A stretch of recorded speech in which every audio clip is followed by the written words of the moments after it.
Pues vamos a dar inicio a la sesión de invitados del presidente de la AME. Los invité cuando era todavía presidente y por eso es que sigue con ese nombre. Entonces, que quede todavía constancia de eso. Los voy a presentar en el orden que van a estar hablando, y primero va a hablar el Bijoy Gopalakrishnan. Él es Global Master Black Belt de Nielsen. Tiene un MBA de Oxford y un MS de Matemáticas de la India. Y una de las cosas interesantes es que es experto en jardinería y le gusta mucho la macroeconomía. Y nos va a hablar de la importancia en Latinoamérica de los expertos en estadística en una sociedad global. El siguiente speaker va a ser Edmundo Berumen, conocido de todos nosotros. Él es experto en muestreo, ha sido director general de estadística en el INEGI, presidente de la MAIES, tiene una de las agencias más prestigiosas de investigación de mercados en México. Y finalmente nos va a hablar también un muy conocido académico, conocidos académicos como son Fernando Cortés Cáceres, Delfino Vargas. Voy a presentar a Fernando. Delfino ya lo presentaron ayer ampliamente, inclusive le dio un repaso fuerte a su currículum. Fernando Cortés es doctor en Ciencias Sociales con especialidad en Antropología Social del CIESAS, licenciado en Economía de la Universidad de Chile. Ha sido catedrático en muchas instituciones como el Colmex, el CIESAS y el Departamento de Ciencias Políticas de la Universidad de Washington. Edmundo Berumen va a nos hablar de la dependencia temporal de la marginación municipal en México del 1990 al 2010. Y Fernando Cortés, de democracia y estadística en México, y Fernando Cortés va a hablar de dependencia temporal de marginación. Ya mis cebolas acá. Le voy a ser muy estricto con el tiempo porque nos siguen varias conferencias y vamos a tener 20 minutos para cada uno de ellos. Y va a comenzar a hablar Bijoy. Please, Bijoy, go ahead. Okay. Yeah, I think you're going to have a translation, okay? So don't worry. Wonderful. Thank you. Hola. Thank you for having me at this conference. I'm really honored, and I'm here to represent Nielsen. And this is a great venue for us to showcase the contribution that Latin America has had globally for Nielsen. And with that, I'll go to my presentation. So the topic today that I'm going to speak on is, as I said, the Latin American statistical expertise and its contribution in our global society. This is a Nielsen experience, and I will go through some of these areas where Latin America has helped us a lot. First, I will try to cover a little bit about our service, the retail measurement service, so you get an idea about it. And then I'll talk about a little bit about the statistical method, vision, and goal for Nielsen, which is connected with what we do here as well as globally. And then, of course, the main topic, which is on the contribution from our team here. And we'll try to cover a few examples. I know there's a limitation on time, so I'll try to, touch the top line on the subject. Just to give you an idea, globally, Nielsen is in about 100 plus countries, and one of the main areas that we focus on is what consumers purchase from stores, and this is particularly valuable to our manufacturers such as P&G, Unilevers of the world, simply because it provides them an idea about market share, how well they're doing compared to their competitors. It also gives them an idea about store optimization, which means where do I sell best, where will I get the most value for my promotions. And we also provide information that covers flyer information and things like of that nature, which is a big component of the spend, advertising spend that manufacturers do. What we don't cover, of course, is behavioral data. Once you purchase let's say, a Mars bar or a pack of cigarettes, we don't look at how you consume it. So, as you can see, as I said, we cover about 100 plus countries, and Latin American methodologies are prevalent pretty much in every part of the world. And it's a symbiotic relationship where Latin America contributes and other regions also contribute to our knowledge, collective knowledge. What is our goal? We want to be the world leader in measurement design innovation and thought leadership in order to accurately reflect the marketplace for our clients. So the key is that we are client-focused, and we want to reflect the marketplace for them, because then that helps them run their businesses better. And of course, there's fit for use, which means what we invest in North America may not be the same in emerging markets, so we have to balance that. We want to instill confidence, trust, want to be fact-based and impartial in all that we do. So I just want to quickly touch upon this, because this is important for Nielsen and for our clients. Essentially, if you really think about the competitive landscape of market research companies, everybody's goal is to take that solid line and move it up. In other words, for unit of cost, we want to be better in providing quality, or if you look at the other way, for every unit of quality, we want to reduce cost. And then that's a winning proposition, not just for us, but for our clients also.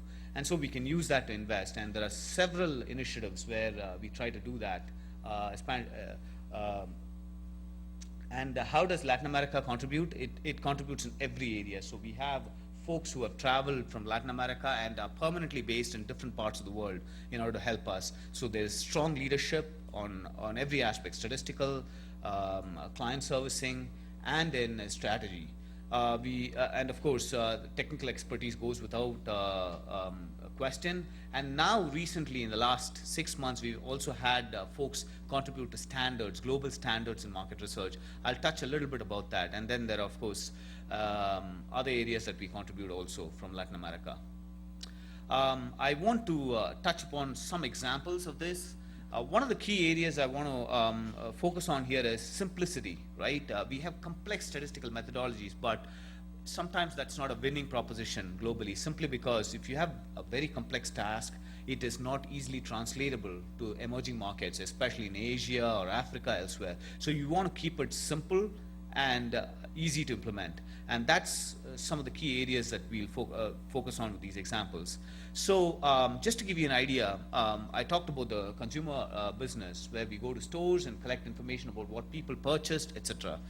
In order to do that, we have to construct the universe. And what that means is Nielsen spends about $10 million a year globally in order to go to stores, just count stores that are in a particular block, let's say, sample them, find out the store characteristics, whether it's large format stores, small format, modern trade, traditional trade, how many checkouts they have, how many items they carry, and so on. You can imagine that this is a very costly and labor-intensive exercise.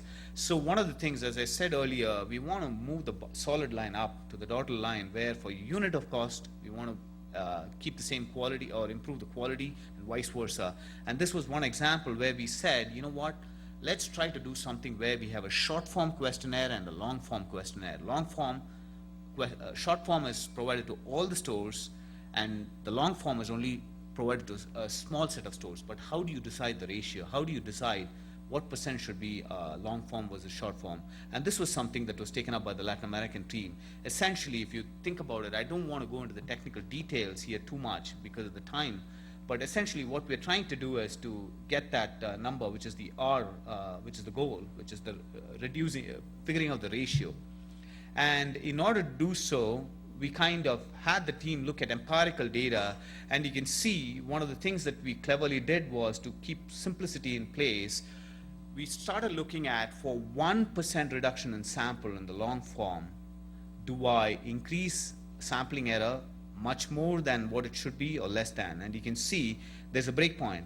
At about 30% reduction, for every unit of sampling error that I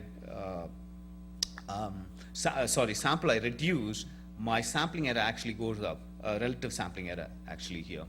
And so what happened with that was we were able to move the solid line essentially and come up with an optimal mechanism for us actually to implement this. So what's happened with this exercise is we have gone towards implementing something called the short form and long form, very similar to what the census does in the US as well, but slightly different from what they do there. And what that has done is, in many parts of Eastern Europe where we have implemented it, we have seen tremendous gain. So as I said, we spent about $10 million, and we are moving the bar towards bringing that down to about 30% reduction globally. And Eastern Europe is benefiting from it thanks to Latin American methodologies, and we are also looking at Africa and other parts of the world. The next step is, of course, another piece of what we do, which is efficient sampling, that is going into the store and collecting information on what people purchase. Again, one of the things we do here is auxiliary variables, right? You go into a store, you collect information about what they sold in the store for a particular brand, let's say a chocolate bar, let's say, and then we know the total sales for the store, and what we do is, the larger the sales of the total store, we believe that they sell more chocolates, and so on, so which is the auxiliary variable. But that's a costly enterprise, meaning I have to collect information for every bar of chocolate they sold, or every detergent that they, packet of detergent they sold. Is there a better mousetrap, essentially? Is there a better way to collect this information? And there is, actually. What we did was, instead of collecting information that is so labor intensive, we said, let's just collect distribution of items. How many items does the store sell? And we use that as the basis to predict whether we can get the store sales. And as you can see, what we did was, cleverly, we did this exercise where we expanded the distribution sample, which is we collect just information about what they sold in the store in terms of number of items, and imputed the sales using a ratio estimate. And what you can see there is an example of some of the products that we compared to the audit sample, which is labor intensive, to something where you use this distribution count. And pretty much very little difference. And again, this is something that we are implementing globally. Finally, I'll go to global standards. Not all countries are created equal. You know, there are a lot of issues. I'll just look at the external factors here, which is on the rightmost column. Undocumented purchases where we don't get invoices from the store, lack of cooperation, people don't provide information, the universe is changing rapidly, emerging markets, as you can imagine, are changing, and so on. And so this creates a lot of issue for us on the external factors. Biases in sample design are traditional issues that market researchers face. So we needed to come up with a mechanism, essentially, to look at total error and see how we can segment countries and standards. And I won't go into the detail, but essentially you can see that this is an example of countries which we are segregating by region and by the characteristics of external and sample design and bias issues. And what this does is it helps us inform our clients about the different limitations of different countries, and therefore to interpret our services accordingly, our estimates accordingly. And again, this is something that is big in Nielsen right now, and it has been rolled out from Latin America to the rest of the world. And we are at a point where we are pretty much covered most of the deployment, and we are now at this phase where we will be measuring compliance. This is an example. It's not based on real data, but this is where we are headed, where we will segment our regions based on these standards. With that, I will stop here and take any questions at a later point. Once again, thank you very much for having me here. Thanks. Thank you, Joy, for keeping the time. El siguiente speaker va a ser el Edmundo Berumen. Nos va a hablar de democracia y estadística en México.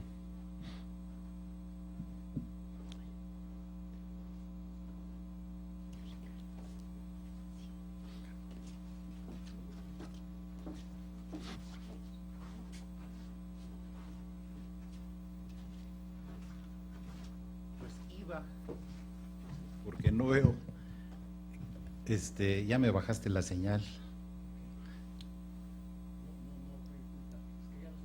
Como ya no eres presidente, entonces estoy esperando que me compenses el tiempo, ¿verdad? Bien, dado que ya sospechaba algo como esto, el reto va a ser que ustedes lean muy rápido lo que está en las láminas, porque yo las voy a pasar rapidísimo para poder recorrerlas. De hecho, ya traía yo una versión corta, decía no vaya a ser que me toque al final y sea el último expositor, entonces esta era mi presentación de una sola lámina. Y entonces ya la leyeron ustedes, no tengo nada que decir, muchas gracias y qué preguntas tienen, pero gracias al tiempo que se apegó, pues me salto la corta y me voy a una no tan corta. México tiene una larga tradición en estadística y ahí ya leyeron ustedes las distintas instituciones y distintas temáticas que se han desarrollado desde largo tiempo en instituciones sólidas como el Banco de México.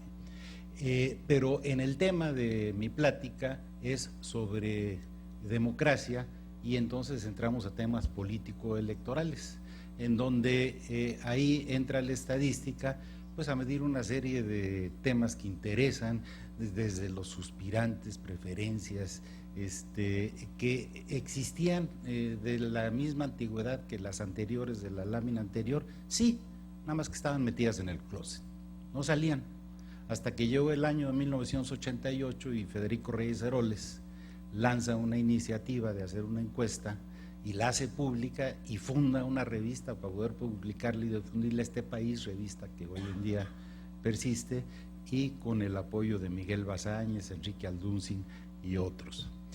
Y después ya empiezan a hacerse, al salir del closet, el uso de la estadística para muchos usos.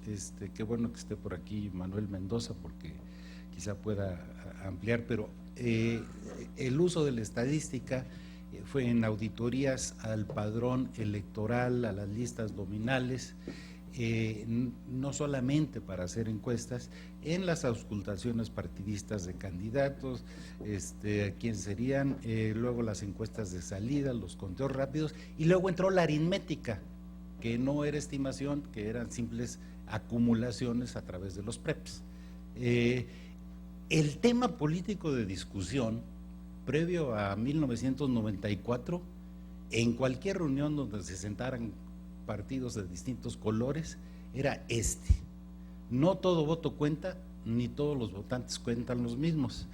Y RIP no es un acrónimo de PRI, no es Requiescatimpache, ¿no?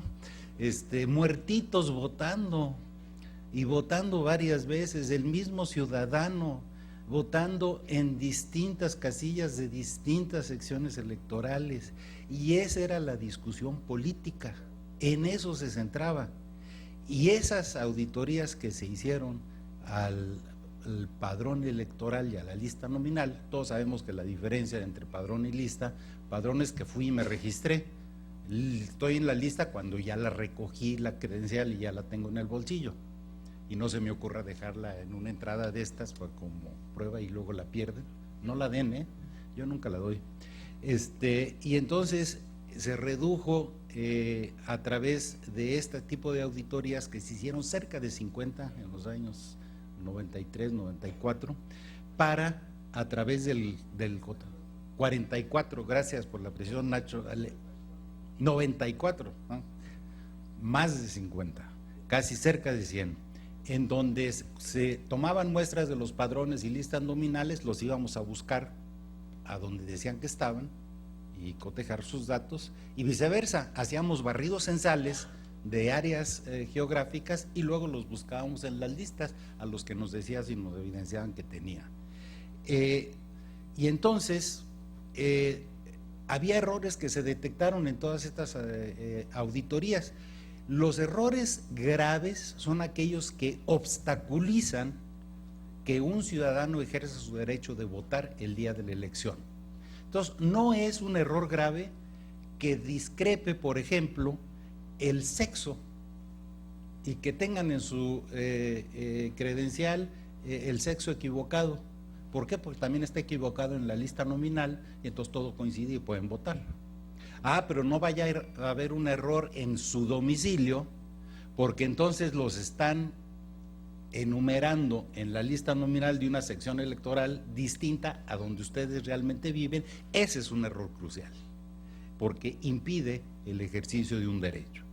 Y entonces viene el auge de las encuestas en este periodo del año 94 al 2003, de mucha encuesta asociada a la democracia, y era un paria el encuestador que no tuviera un mecenas, que fuera un medio de comunicación, un ministro con aspiraciones, un secretario de gobernación, algún funcionario de Los Pinos que quisiera estar enterado, cúpulas empresariales, y todos querían, ¿no? Y al mexicano le encanta el juego del voto. No me interesa la gestión. No acaba de entrar el presidente recién electo y ya estamos escudriñando, oye, a quién invitó, a quién está sentado más cerquita de él y quién está atrás. Y yo creo que ese es el que sigue. Ya no nos interesa que apenas va a empezar una gestión, ya estamos buscando y quién es el próximo y buscando señales, quién nos la da. Y entonces había cantidad de demanda de todo tipo de clientes tocando puertas que nos decían, oye, yo quiero saber, yo quiero que inspecciones. Y luego, además, curiosamente, replicándolo. ¿Qué quiero decir con esto? El mismo partido nos pedía lo mismo a 3 proveedores o 4 o 5 diferentes. A veces una solicitud venía por el Comité Ejecutivo Nacional del partido, otra por los candidatos cuando ya estaban nombrados, otra por los asesores del candidato, otra por los pinos, otra por el CISEN, otras por el IFE, pero el IFE no hacía esto, felizmente ni lo hace. Y entonces pasaba esto. Pero luego del auge, pues viene la debacle, y entonces viene la elección presidencial del 2000, donde viene el cambio, que se salvó bien, gracias a los conteos rápidos, que salieron muy bien. Y no bien el presidente del INEGI dio a conocer el resultado de los conteos rápidos, para que segundos después saliera al aire el presidente Zedillo a decir, y quien ganó la elección, según lo acaba de decir el presidente del IFE, con los conteos rápidos contratados, es Vicente Fox. No fue algo que pudieran decir las encuestas previas, y ahí empezó las encuestas a perder un poco de credibilidad versus los ejercicios más precisos de conteo rápido. Luego empeora cuando viene la elección presidencial posterior, y empiezan los argumentos de las guerras de las encuestas, que si el encuestador reportaba los resultados según quien lo contrataba. Y hubo un periódico nacional muy conocido, que como gallito de pelea quiquiriquea que una medición diaria de encuestadora contratada para ello, y se reta y dice, ya nos veremos el día de la elección, a ver quién tiene razón, ¿no? Las carreras de caballos que nos fascinan, ¿no? Desde en esta elección 2012 daban dos dígitos cercanos a 20 puntos de diferencia entre el primer y segundo lugar. Por ahí un par de mediciones se atrevían a decir, no, que no era de 2 puntos, que era de 1, y no tan grandote, calificados como observaciones aberrantes, ¿no? Totalmente disparadas, ¿no? Y resultó que los aberrantes eran los que tenían la razón.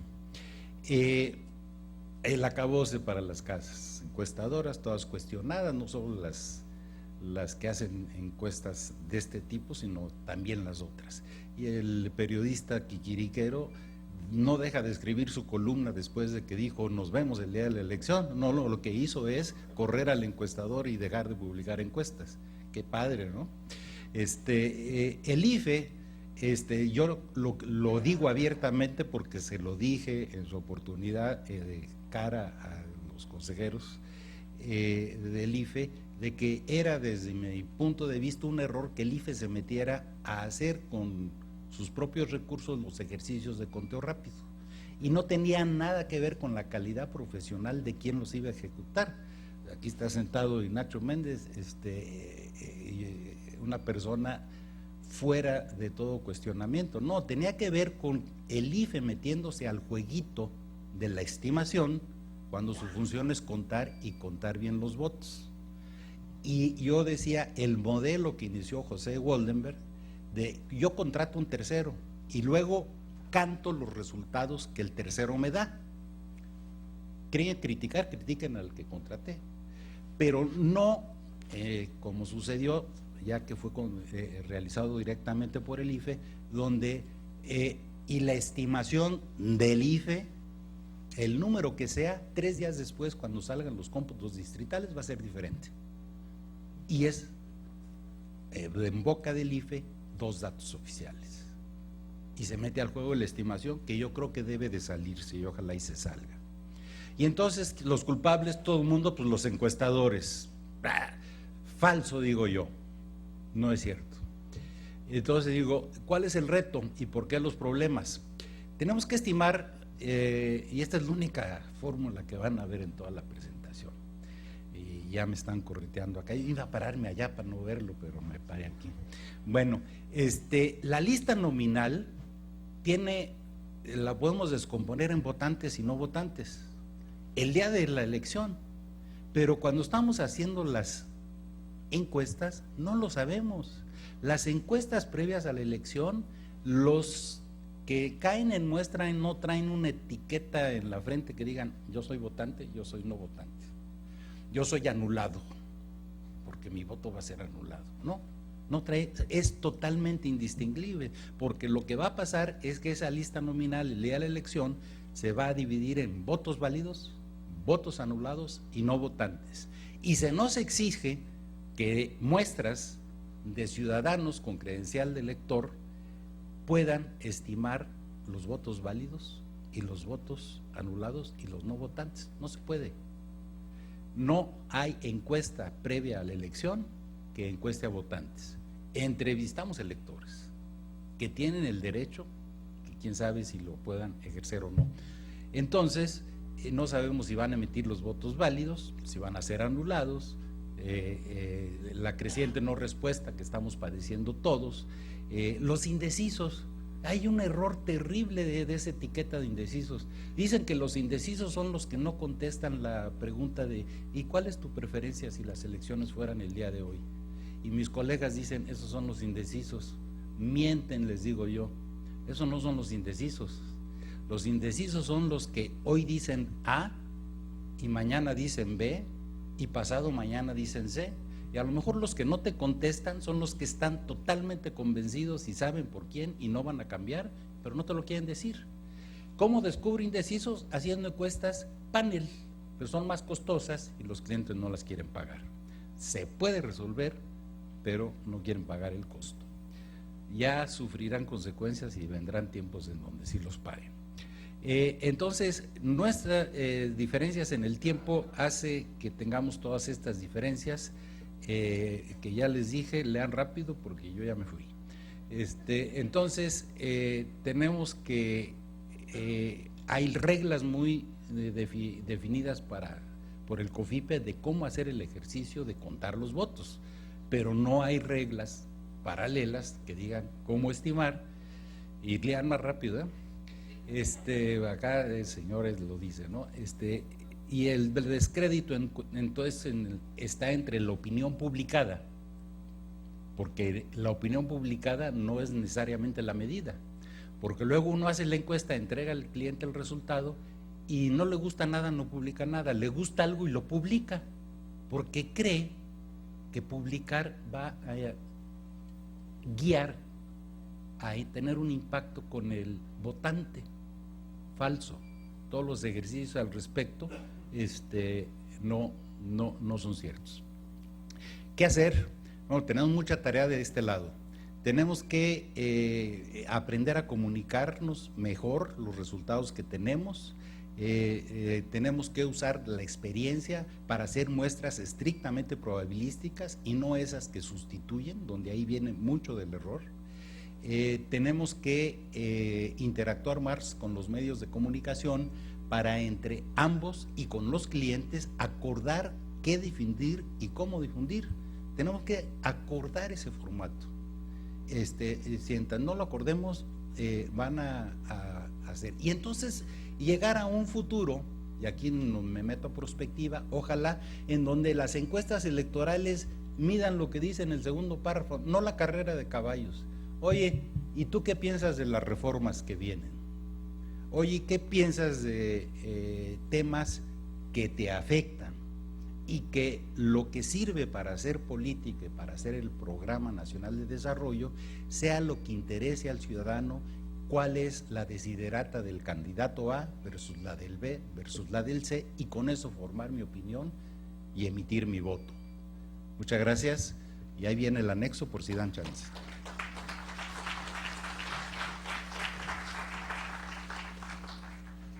Bien, Los siguientes ponentes son Fernando Cortés y Delfino Vargas. Yo voy a aprovechar la edad para hacer la presentación sentado. Alguna ventaja debemos tener. En primer lugar, quiero agradecer a los organizadores la posibilidad que nos dan de comunicar a ustedes algunos resultados de una investigación que ya tiene más de 2 años. El día de hoy vamos a presentar, ¿qué es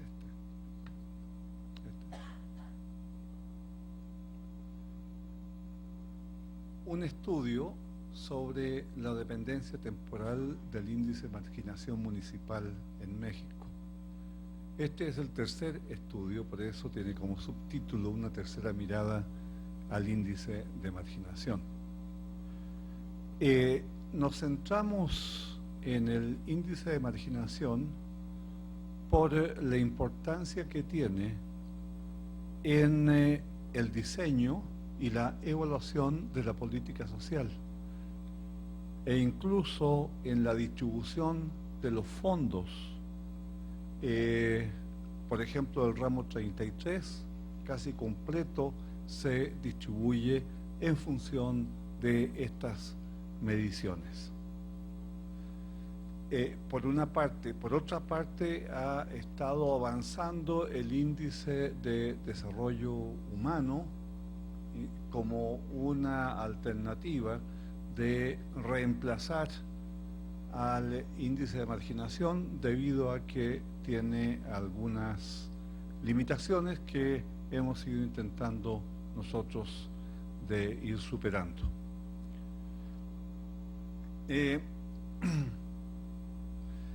Lo que nos estamos preguntando es ¿hasta qué punto se puede cambiar el nivel de marginación de los municipios en tiempos relativamente cortos, o hay una dependencia estructural de largo plazo de manera tal que por más que se hagan esfuerzos no se modifica? Y en esta investigación lo que nos apareció es un tema que ha estado trabajando Alfredo Bustos y que publicó hace poco, es si el índice realmente es unidimensional como lo maneja CONAPO, o si habría que considerar por lo menos 2 dimensiones. Uy, era al revés. Como decíamos, esta es una serie de trabajo. Hicimos primero un índice alternativo al de CONAPO. Sabiendo la importancia que tiene, decidimos construir un índice que permitiera la comparación en el tiempo, pero al mismo tiempo que estuviese muy correlacionado con el índice de marginación de CONAPO, de manera tal de que las decisiones de inversión que se han tomado o de distribución de fondos no fuesen esencialmente afectadas. En el segundo trabajo lo que hicimos fue analizar las trayectorias longitudinales de estos índices de marginación alternativos y vimos que había municipios que tenían distintas tendencias. Como grupo de municipios no voy a entrar en detalle. Y como decía, este tercero trata de ver la dependencia temporal. Nosotros hubiésemos querido trabajar con los datos no solo de los censos, sino que de los conteos, pero encontramos dificultades. El conteo de 95 no recabó algunas variables y repitieron entonces las variables del 90 para piso de tierra y para ingreso y para hacinamiento, y también para ingreso a pesar de que había habido una tremenda crisis en el año 94-95 y era muy difícil suponer que la distribución del ingreso en municipios no se hubiese alterado. Entonces sacamos 95. Y 2005 tuvimos el mismo problema, por consiguiente nos limitamos a estudiar el problema de la marginación solo en los años en que hubo levantamiento censal. Y aquí tenemos, para empezar, el resultado del análisis de componentes principales para el 90, el 2000 y 2010. Esto coincide totalmente con lo que publica CONAPO. Y vemos que si aplicamos el criterio de Kaiser, deberíamos tener un factor para el 90, 1 para el 2000 y 2 para el 2010. Si aplicamos una técnica un poco más nueva, que es el del análisis paralelo,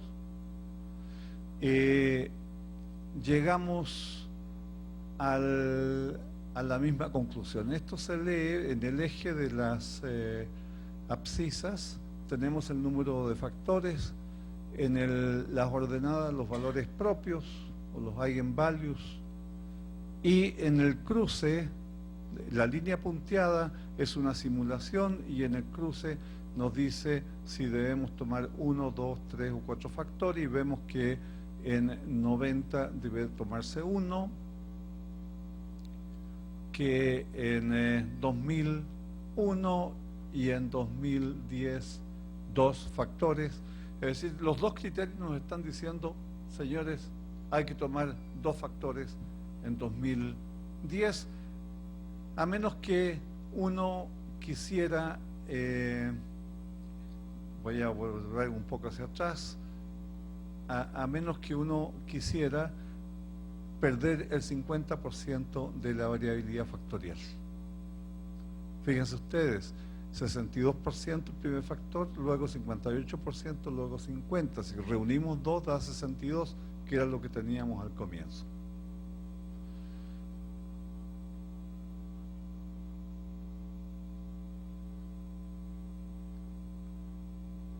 Creo que vaya.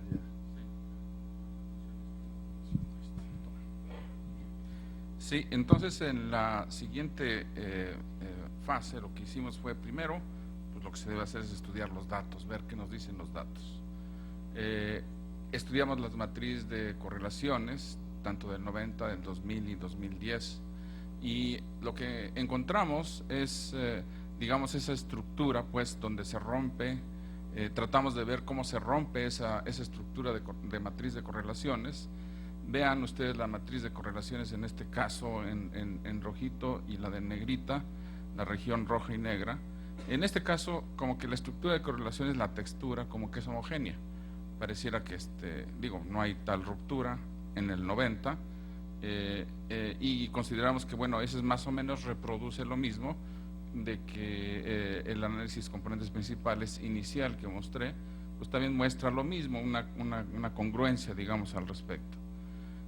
Veamos la del 2000, no la reproduzco porque prácticamente es la misma historia de la del 90, pero la del 2010, ahí notamos ya un cambio en esa matriz de correlaciones. Vean ustedes las que están en rojito, comparadas con las que están en negritas, como que la estructura ahí, la textura de la matriz de correlaciones ahí ya cambió, que es justamente lo que nos había indicado el análisis paralelo que se había mostrado en la transparencia anterior, de que posiblemente se trataba de 2 factores.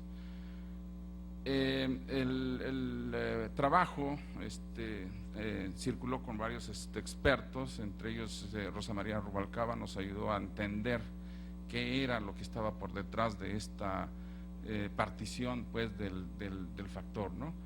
Y a lo que llegamos a la conclusión fue que quizás lo que está pasando es que en el primer factor, la de la parte de arriba, tiene 2 grupos, uno quizá relativo a la urbanización, la parte de arriba, véanlo, Y quizá la parte de abajo, de las variables 6 en adelante, quizás se refiere a las viviendas, a la carencia de viviendas. Entonces son dos tipos de carencias, ¿no? Carencias en urbanización aparentemente, y otras carencias en las viviendas. Y entonces en el trabajo empezamos a desarrollarlo en función de la caracterización de estas dos posibles dimensiones que quizás están caracterizando a estos dos factores. Y por lo tanto, con eso, pues dimos pie entonces a postular esa hipótesis. Empezamos a hablar nosotros de que el índice de marginación ya no podría ser considerado unidimensional, sino bidimensional, y que esa estructura se rompe a partir del 2010. Y una explicación que encontramos es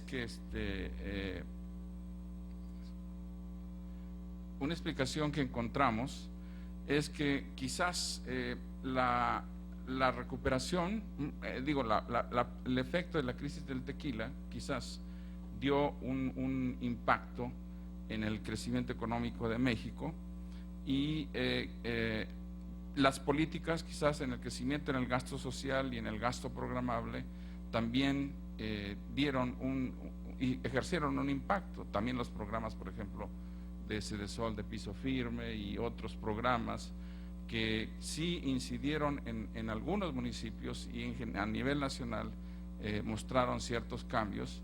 Y entonces el índice de marginación como que empieza a tener otro contexto. Al menos eso es lo que notamos en la medición del 2010, y por ello dijimos, bueno, el desdoblamiento puede ocurrir a partir del 2010, y entonces nuestros análisis deben realmente atender el índice debe atender a esa evolución, y no se debe quedar estacional como hasta la fecha está. Pienso que hasta la fecha el CONAPO todavía sigue calculando el índice tal cual, con la metodología que ya está establecida desde hace 20 años. No quiere decir que estaba mal hace 20 años, pero ahora la evolución como que ha cambiado y hay que prestar atención a lo que está ocurriendo ahora, ¿no? Y lo que propusimos entonces para probar esta hipótesis entonces es un modelo. La idea es bastante sencilla, pero la propuesta es la siguiente, de que nosotros construimos un índice alternativo que hemos trabajado desde la primera publicación que hicimos cuando revisamos el índice de CONAPO, y este segundo índice construido a partir de análisis factorial confirmatorio.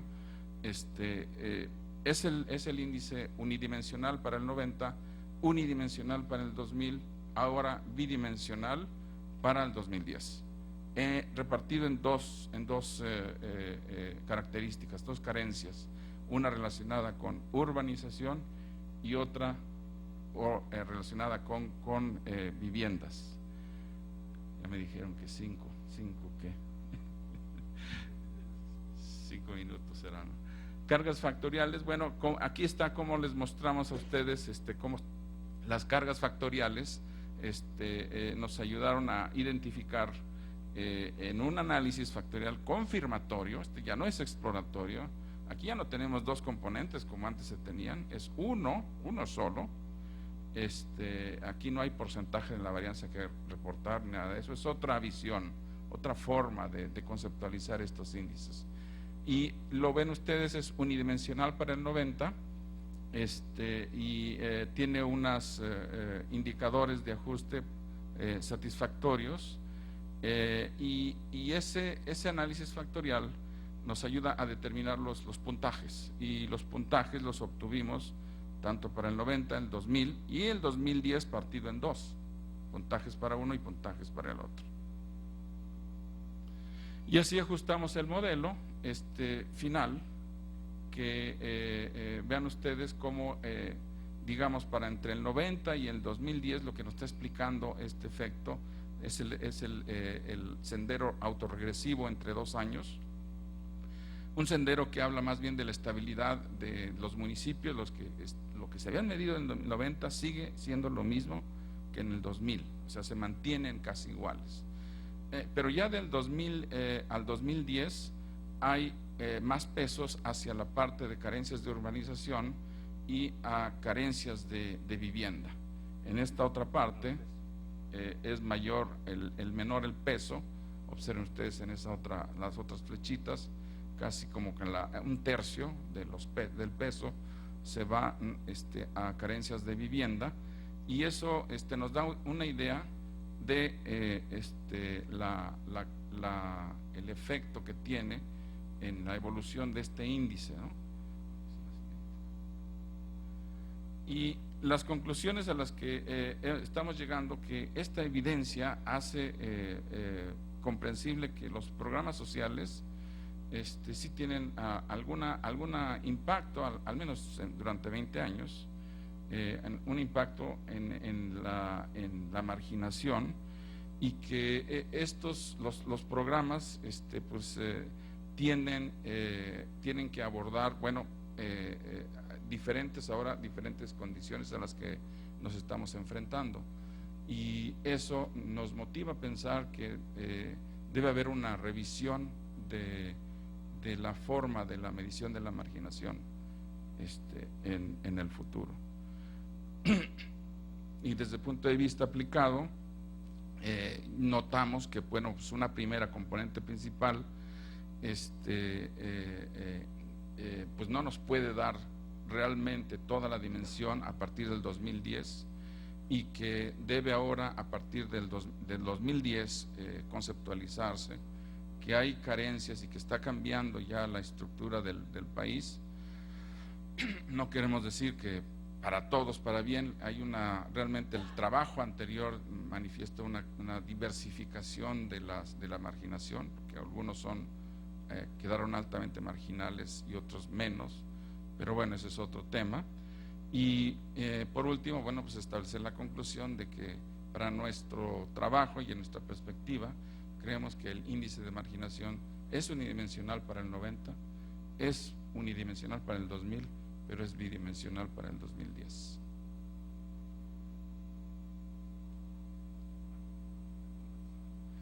Gracias.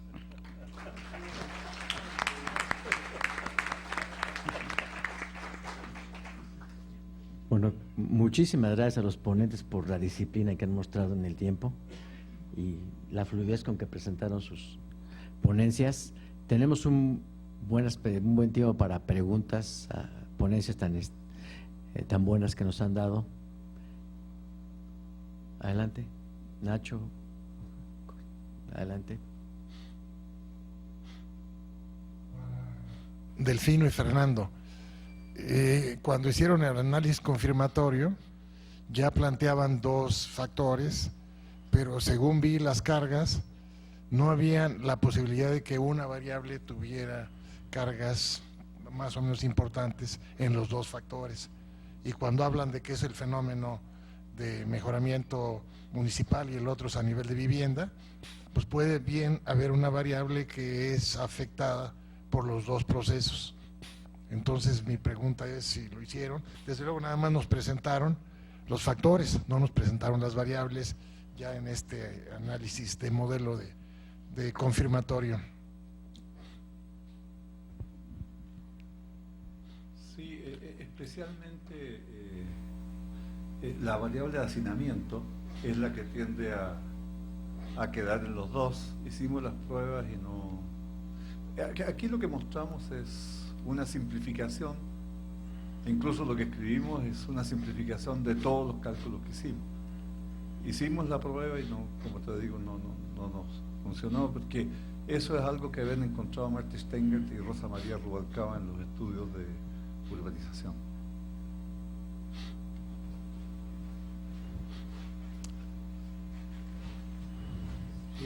También para Fernando y Delfino, yo conocí la primera versión y algo que enfatizaban mucho era que trataban de hacer algo que implicara el menor número de cambios al ordenamiento, porque yo creo que la pregunta sigue siendo la misma. El CONAPO no ha hecho un ajuste porque políticamente es muy sensible que de repente cambien el ordenamiento de marginación y que los que recibían fondos por estar muy marginados pues ya no lo estén, y los que no lo recibían ahora sí. Entonces, aquí lo que veo es que, pues, que el problema es de una complejidad política enorme, sin que demerite desde luego que se midan, que se hagan estimaciones más robustas del fenómeno, ¿no? Rolando. Sí. Efectivamente, Ah, perdón. hay 2 trabajos previos. Este es el tercero.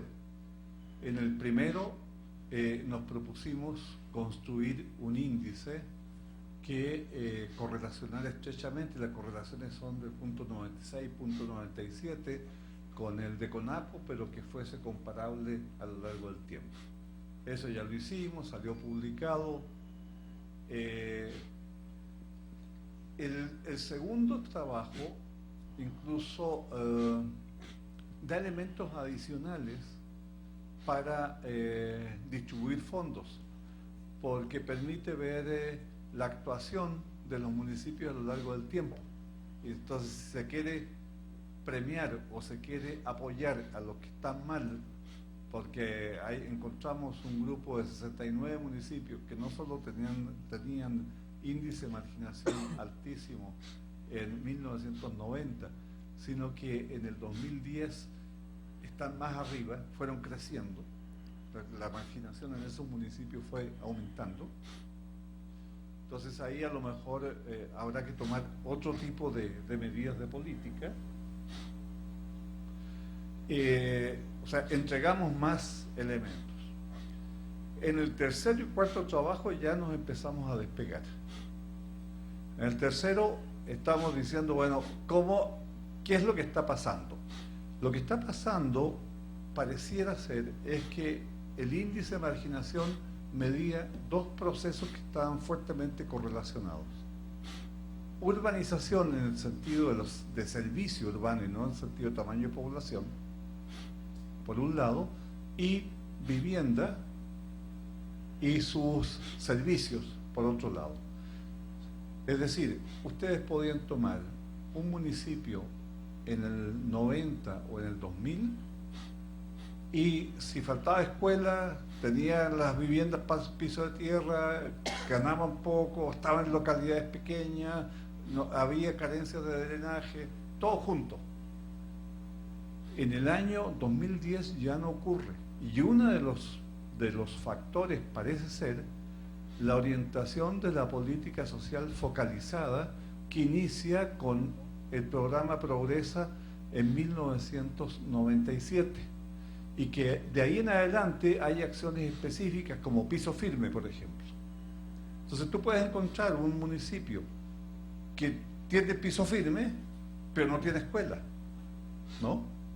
Agua potable, electricidad, es decir, ha habido una política social que ha tenido determinadas características que rompió la correlación entre estos 2 procesos y que el día de hoy lo que estamos viendo es que está roto. Entonces el uso del índice de marginación de aquí para adelante no podrá seguir siendo el mismo. Estás explicando que un 50% de la variabilidad de los factores, ¿no? Y es probable que en el 2015 salga más bajo todavía, de manera tal de que no son comparables las mediciones. Entonces es un poco esa la línea y en el cuarto lo que vamos a hacer es vamos a tratar de conglomerar, pero no aplicando técnicas de análisis de conglomerado, pero directamente sobre los valores originales, sin pasar por factorial, porque al pasar por factorial pierdes variabilidad. Entonces, si lo vas a recuperar, recupérala completa. Sí, y si es que vas a usar la información según categorías, que es como normalmente se usan, muy alta marginación, media, baja. ¿Y por qué 5? Ya hicimos los primeros cálculos, en 1990 sí da 5. Pero después cambian, porque cambian a 3. Entonces, y todo esto está íntimamente vinculado, como muy bien sabemos, a la política social. ¿Qué es lo que se va a hacer? ¿Qué se hace? Entonces aquí la medición, que en realidad es una aplicación de técnicas estadísticas relativamente estándar, ¿no?, a un problema, y lo que nos importa es el problema, no las técnicas. Gracias. Es para Edmundo Berumen un comentario y una pregunta después. El comentario tiene que ver con los medios de comunicación y cuál es el rol que han jugado pues, en los últimos 3 procesos electorales, ¿no? Yo recordaba al ver tu presentación que en 2000 y en 2006 los medios de comunicación y las casas encuestadoras no estimaron bien al ganador. Recuerdo en el 2006 una televisora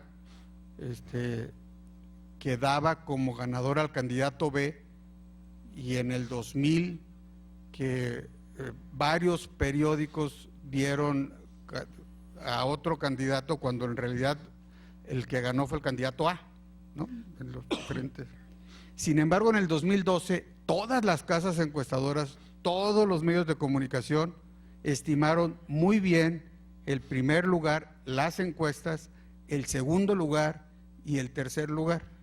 Lo que tuvo algún problema a lo mejor fue el margen o el término de error o la diferencia entre el primero y el segundo lugar. Pero los medios de comunicación nunca, y con eso pues maten al mensajero, fueron las encuestas, fueron las que se equivocaron.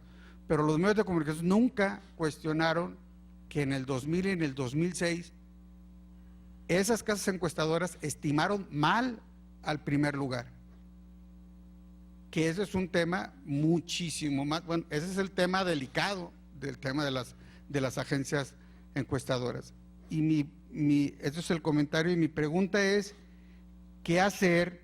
Porque en el 2010 también hubo un tropezón que no aparece en tu presentación, muy fuerte, de las casas encuestadoras, y ahí se empezó a ver la problemática de la no respuesta. Y no hubo modelos estadísticos que se empezaran a estudiar o que se empezaran a revisar, no hubo la preocupación formal, que creo que tampoco estará ahora de las casas encuestadoras y de los investigadores, para poder hacer o encontrar algún modelo de estimación que pudiera dar algo, alguna luz, que a través de las encuestas, posiblemente las encuestas paneles que tú comentas, que pudiera ser la solución, pero algún elemento que pudiera ser más barato para los candidatos, porque pues, por supuesto la encuesta panel tiene costos mucho más altos. ¿Qué hacer en ese sentido, no?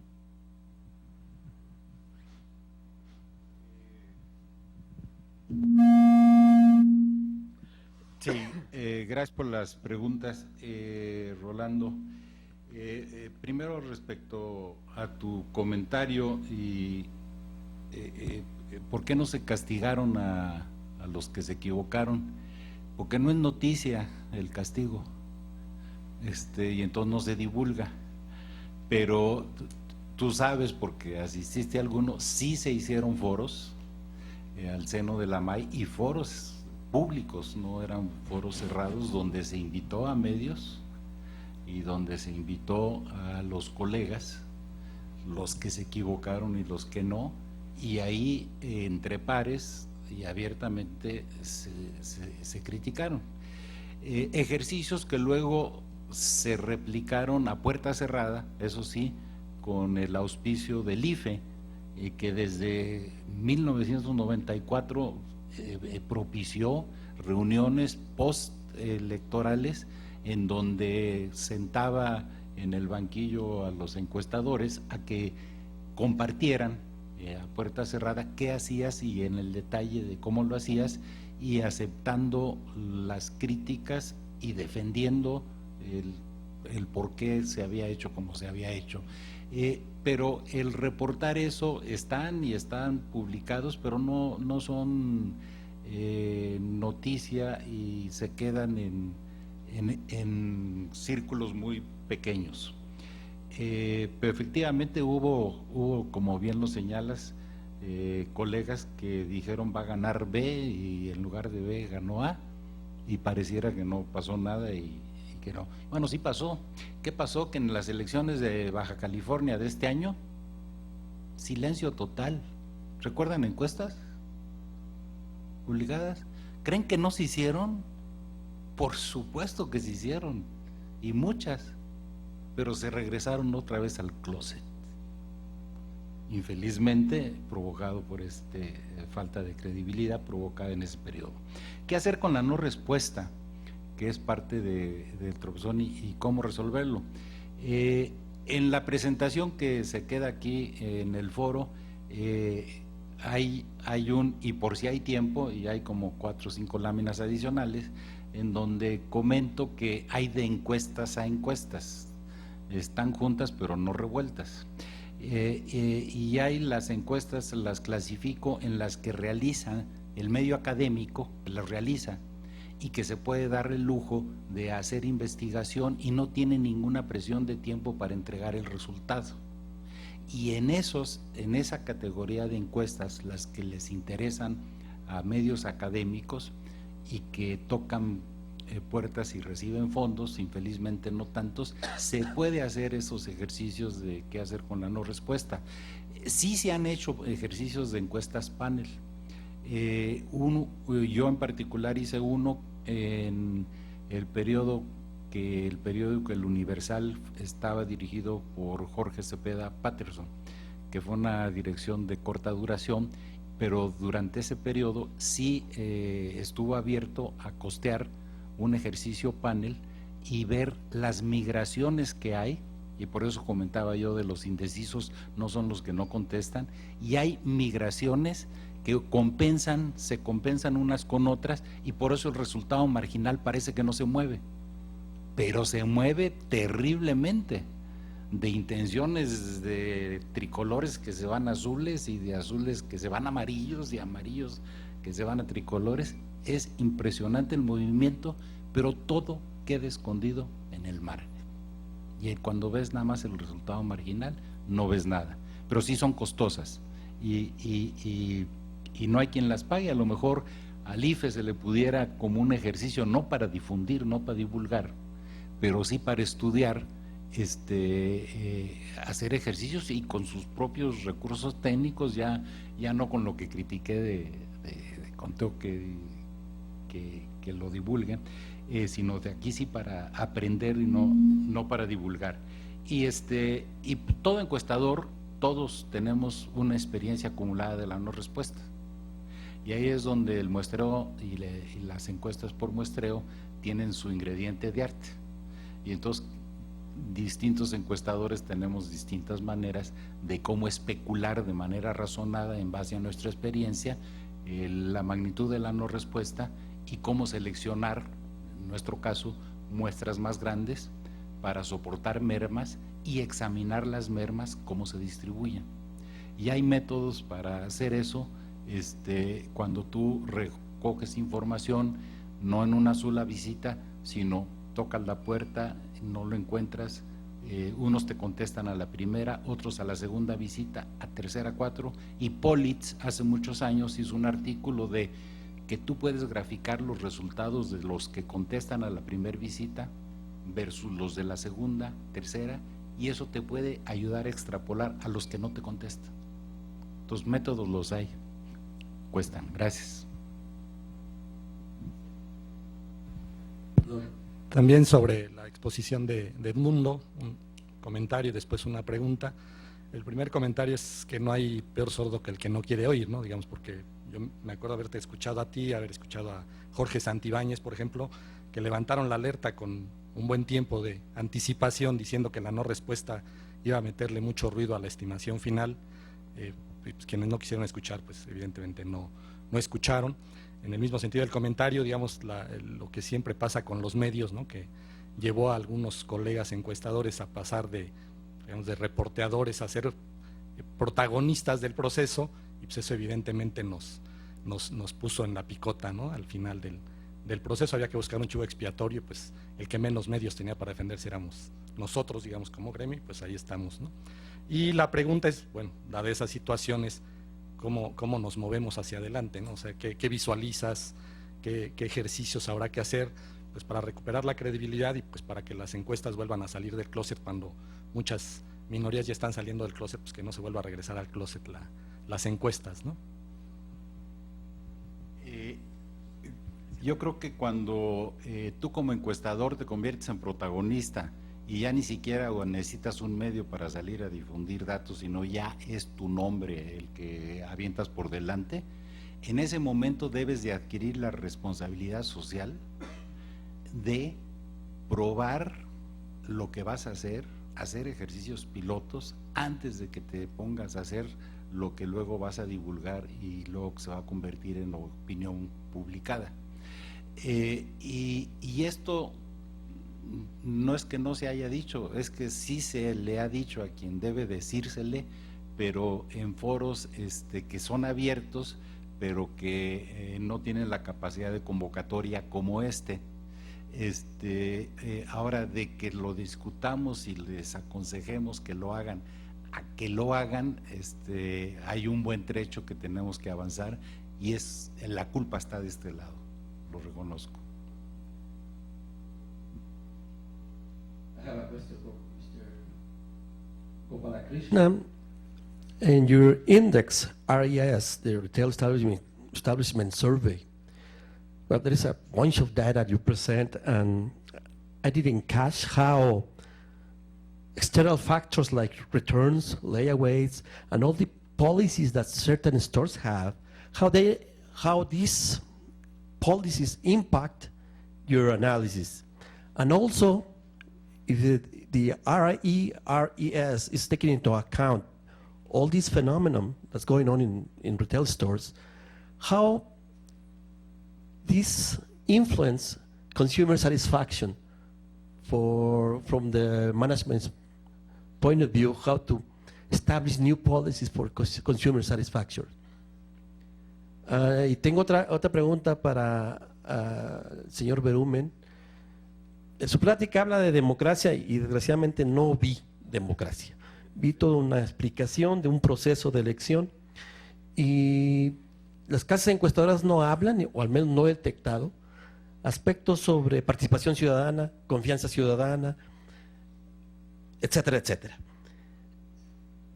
Todo este problema de encuestitis que ha sufrido México en los últimos años le ha dado al traste a la confianza ciudadana.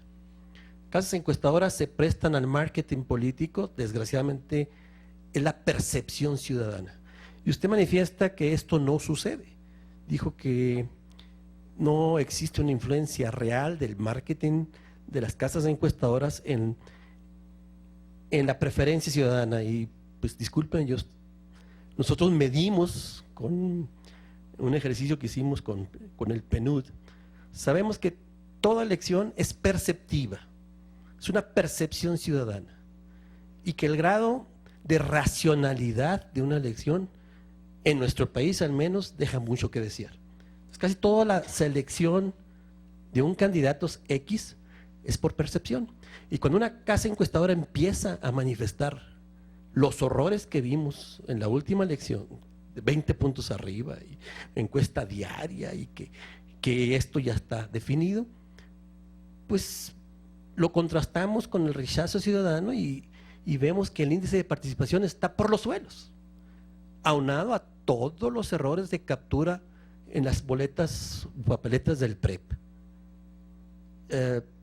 ¿Cómo podemos hacer para que realmente la democracia a través de un análisis de preferencia ciudadana se dé o tenga implicación positiva en?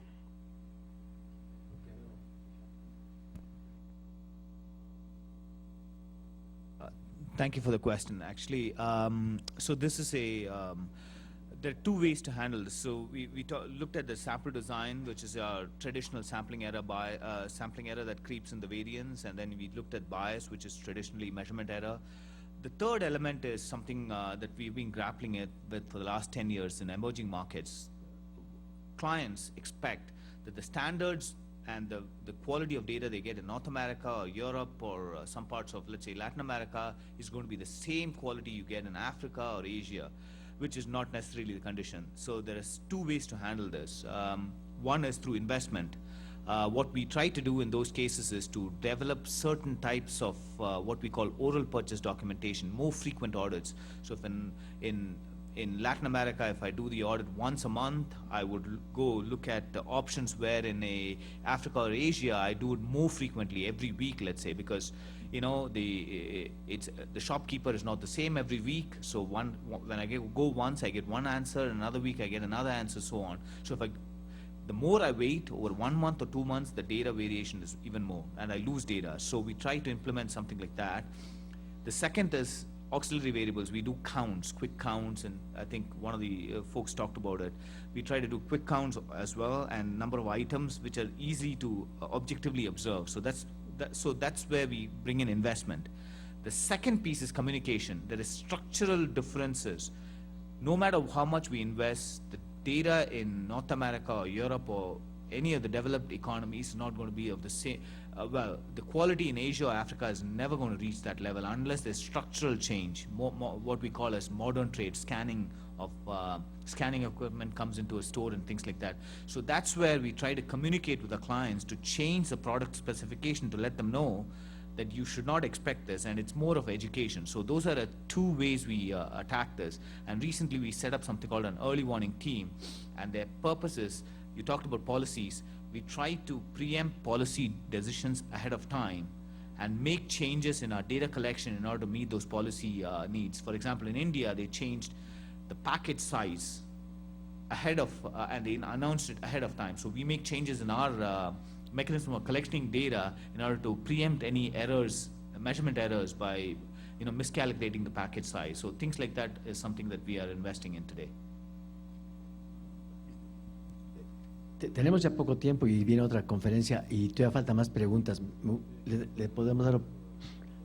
Le damos oportunidad a otra persona de preguntar. Pues, y yo lo sé, pero hay más tiempo, todavía más preguntas. Bueno, entonces, ¿cedes tu pregunta? Gracias, muy rápido por el tiempo. No hay preocupación por participación ciudadana, no hay indicadores sobre participación ciudadana en las encuestas que se levantan por el gremio. Lo hay. ¿Qué sucede? Que la casa encuestadora no es la dueña de los datos. La casa encuestadora que es contratada por proveer un servicio a quien la contrató, y quien la contrató da a conocer lo que le gusta. La responsabilidad de la casa encuestadora es que si lo que publica es distorsionado y no es lo que la casa encuestadora dijo, tenemos la obligación de hacerlo público. Yo comento un incidente muy rápido. En la elección de gobernador de Zacatecas, la última, el dirigente nacional del PAN, entonces el señor Nava, sale a decir en una conferencia de prensa que Berumen dice que el candidato del PAN va arriba en las encuestas por tantos puntos. Gracias a Tiempo Real y a estos aparatejos, me enteré en el minuto siguiente que lo dijo, y a los 6 minutos divulgué por este mismo medio un boletín de prensa diciendo mentiras lo que acaba de decir César Nava. Sí nos contrató el Comité Ejecutivo Nacional del PAN, sí realizamos la encuesta, sí entregamos resultados de esa pregunta, no son los que divulgó, los que entregamos fueron estos otros. Bueno, se nos amenazó que nos iban a demandar el partido al Comité Nacional, el estatal, el candidato, etcétera, y 15 días después salió un desplegado en varios periódicos locales de Zacatecas y algunos nacionales donde dicen el señor César Návar no tuvo nada que ver con la distorsión. Se debió a un asesor del candidato que ya fue despedido y le quitan toda la culpa a César Návar. ¿Mencionaron algo de la casa encuestadora? Absolutamente nada. A mí me decían colegas y familia, oye, ¿no vas a decir nada? No, no voy a decir nada, se va a caer por su propio peso, tal cual sucedió, y el que no lo publicara no me preocupó. Pero sí se medían esas cosas. Lo que dices de la percepción ciudadana traducida a votos, y es lo que define, y que el ejercicio, no conozco el ejercicio del PNUD, te voy a agradecer mucho y te voy a dar mi correo después para que me lo mandes, pero también dar a conocer, sí se han hecho ejercicios en donde es parte de lo que digo, que no influye para la decisión en el resultado, y de hecho el IFE ha hecho ejercicios con encuestas postelectorales para indagar en qué momento toma la decisión de por quién votar el ciudadano. Quizás Nacho los recuerde los resultados mejor que yo, pero ha habido estimaciones que oscilan entre un 8 y 16% de ciudadanos que en el instante en que están en la intimidad de la casilla, en ese momento es cuando deciden por quién votar.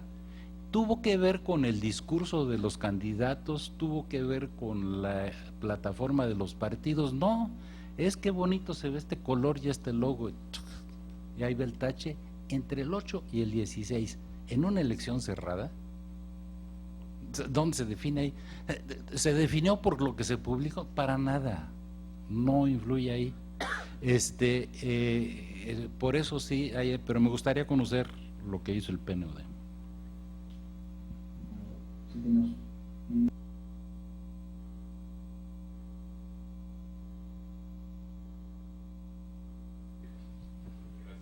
De hecho, ya adelantó la respuesta, Fernando, no sé cómo le hizo, ¿no? Pero ya desde mucho antes la percepción, sí, ¿no?